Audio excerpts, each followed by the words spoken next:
نحمده ونصلي على رسوله الكريم اما بعد فاعوذ باللہ من الشیطان الرجیم بسم اللہ الرحمن الرحیم۔ محترم دوستو، آج میں نیت کے متعلق کچھ ایسی باتیں بتاؤں گا کہ جس کا جاننا ہر مسلمان کے لیے ضروری ہے۔ آپ سے درخواست ہے کہ آپ میرے چینل کو سبسکرائب کریں اور بیل آئیکن کو پریس ضرور کریں۔ چلیے شروع کرتے ہیں۔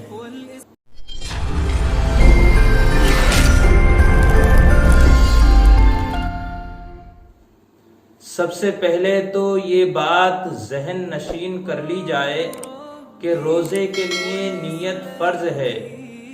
اگر نیت نہیں کی تو روزہ نہیں ہوگا۔ نیت دل کے مضبوط ارادے کو کہتے ہیں، اس لیے زبان سے نیت کے الفاظ کہنا ضروری شرط نہیں ہے، بلکہ مستحب اور بہتر ہے۔ نیت کا وقت غروب آفتاب سے زوال سے پہلے تک ہے۔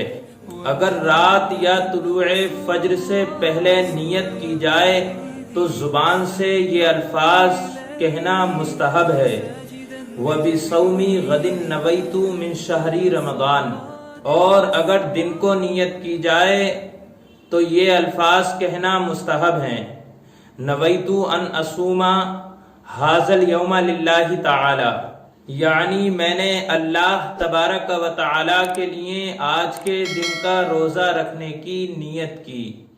مستحب اور افضل یہ ہے کہ نیت رات کو سحری کھانے کے بعد یا طلوع فجر سے پہلے کی جائے۔ سحری کھانا بھی نیت ہے، چاہے وہ رمضان کے روزے کی نیت ہو یا دیگر روزوں کی نیت ہو۔ رمضان المبارک کے ہر روزے کے لیے الگ نیت کرنا ضروری ہے۔ رمضان کے سارے روزوں کے لیے صرف ایک دن نیت کر لینا کافی نہیں ہے۔ یہاں پر ایک بات اور بتا دوں کہ مریض اگر نفلی روزے کی نیت کرے یا صرف روزے کی نیت کرے تو اس کا رمضان کا روزہ نہیں ہوگا۔ رمضان کے قضا روزوں میں متعین طور پر فرض کی نیت کرنا ضروری ہے، اور مسافر کے لیے ضروری ہے کہ وہ رمضان میں کسی اور واجب روزے کی نیت نہ کرے، بلکہ رمضان کے فرض روزے کی نیت کرے یا نفلی روزے کی نیت کرے، ہر طرح درست ہے۔ اگر کوئی شخص رات میں نیت کرنا بھول گیا تو اس کو چاہیے کہ وہ نصف النہار سے پہلے نیت کر لے۔ نصف النہار یعنی دوپہر سے پہلے نیت کر لے۔ سامعین حضرات، آپ نے نیت کے بارے میں سنا۔